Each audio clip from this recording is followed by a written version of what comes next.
దేవునికి స్తోత్రం. మీకు అందరికీ కూడా నా యొక్క శుభాభివందనాలు తెలియజేస్తున్నాను. ప్రియ దేవుని సంగమ అనుదిన ఆత్మీయ ఆహారముగా ఈరోజు దేవుని యొక్క వాక్కు ఎఫెసీయులకు రాసిన పత్రిక 4వ అధ్యాయము 15వ వాక్యము. ప్రేమ కలిగి సత్యము చెప్పుచు క్రీస్తు వలె ఉండుటకు మనమన్ని విషయములలో ఎదుగుదుము. హల్లెలూయా. చూడండి ప్రియ దేవుని బిడ్డలారా, ఎలా ఎదగాలి అంట?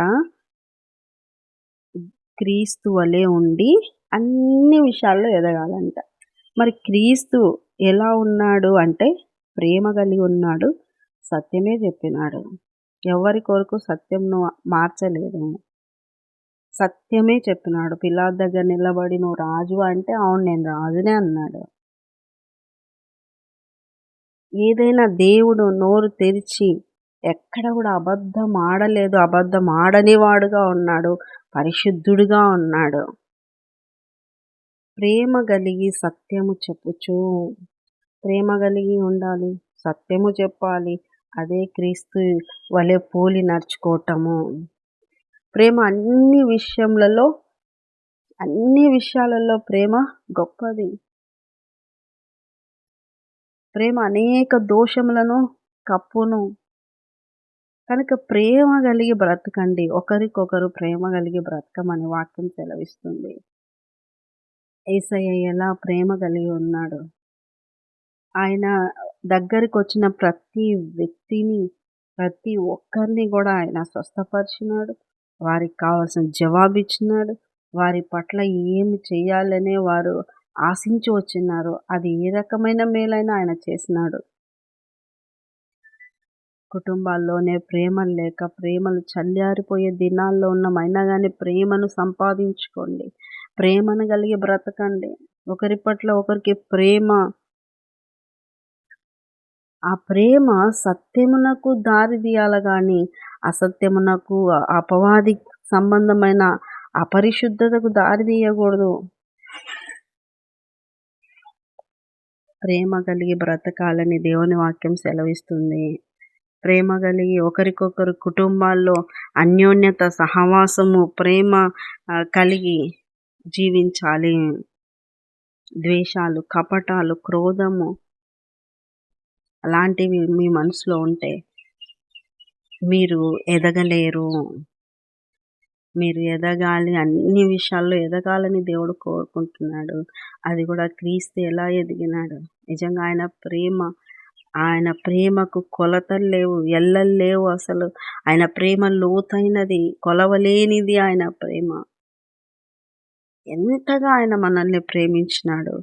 ఆయన చేసిన త్యాగాన్ని బట్టే మనకు అర్థమవుతుంది. ఆయన తన రక్తాన్ని ధారపోసినాడు, అంతగా శ్రమ పన్నాడు, కేవలం మనల్ని ప్రేమించినాడు. కాబట్టి నీకు ప్రేమ ఉంది అంటే నీ కుటుంబ సభ్యుల మీద నువ్వు ఓర్చుకోవాల్సినవి, నువ్వు సహించాల్సినవి, నువ్వు చేయాల్సిన త్యాగాలు అవన్నీ కూడా కనపడాలి. యేసయ్య ప్రేమించినాడు, యాగమైపోయినాడు.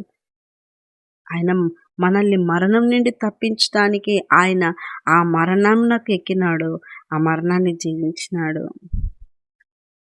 ఎన్ని మాటలు అంటారు యేసయ్యను. తన సొంత సహోదరులు అంటారు, తన సొంత జాతి వాళ్ళు అంటారు. అయినా కానీ ఆయన నోరు తెరిస్తే ఎవరు బంధించలేరు.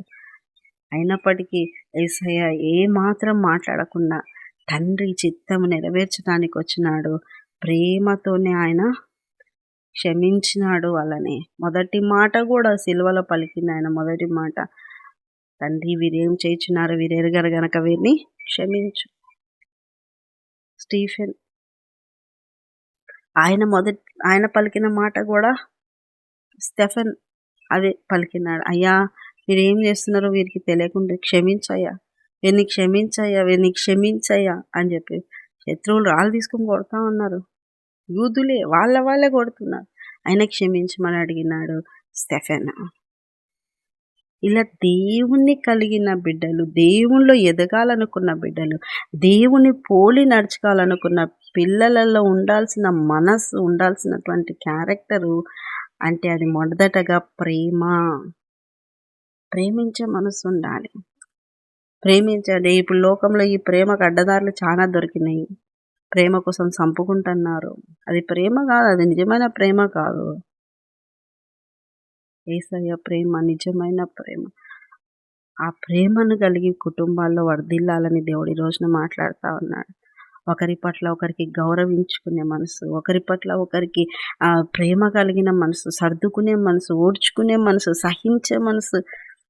యోబు ఎంత సహించుకున్నాడు. ఎంతకాలం మేమే ప్రేమించాలి, ఎంతకాలం మేమే సహించాలి, ఎంతకాలం మేమే ఓర్చుకోవాలి అని క్వశ్చన్ వేస్తారు. ప్రభు ఇన్వాల్వ్ అయ్యే వరకు నువ్వు ఆ పాత్రలో, ఆ పరిస్థితుల్లో నిలబడేటట్టుగానే నువ్వు ఉండాలి తప్ప దేవునికి క్వశ్చన్ చేసేటట్టుగా ఉండకూడదు. ఈ పరిస్థితి ఏదైనా ప్రభువు ప్రవర్తన కలిగి ఆ పరిస్థితిలో నువ్వు సాక్ష్యం సంపాదించుకోవాలి. ఎంత ప్రేమించినా వాళ్ళు శత్రువులుగా తిరుగుతున్నారు. దావీదుకు కూడా అదే, నోరు తెరిచిన వెంటనే యుద్ధానికి రెడీ అంటున్నారంట. ఏమనకుండా ఊకే నోరు తెరిస్తేనే యుద్ధానికి రెడీ అంటున్నారంట. అంటే అంత రెడీగా ఉన్నారు కొట్లాటలకి, గొడవలు అన్నిటికి. అయినా దావీదు ఏమాత్రం అక్కడ సౌలుతో కానీ వాళ్ళతో కానీ ఎవరితో గొడవ పడాలని అనుకోలేదు. దేవుడే చూసుకుంటాడు, దేవుడే చూసుకుంటాడు, దేవుడే చూస్తాడు, దేవుడే చూస్తాడు. షిమి దుమ్మెత్తి పోస్తాడు, దేవుడే చూస్తాడు. సొంత కొడుకు అబ్షాలోము అనేది ఎదురు తిరుగుతాడు, దేవుడే చూస్తాడు. దేవుడు చూసి దేవుడు ఇన్వాల్వ్ అయ్యే వరకు నువ్వు ఆయన క్యారెక్టర్ని కలిగే బ్రతుకు, సత్యమే చెప్పు, అబద్ధాలు చెప్పొద్దు. అబద్ధమునకు జనకుడు అపవాది. నీ నోటి నుండి ఏ మాట వస్తుందో గమనించుకో. అది చిన్నదైనా అబద్ధమే. కనుక క్రీస్తును పోలి నడుచుకోండి. క్రీస్తు ఎదిగిన ప్రకారము, క్రీస్తు ఉన్న ప్రకారము, క్రీస్తు జీవించిన ప్రకారము మనం అన్ని విషయములలో ఎదుగుదము. ఎలా ఎదగాలి?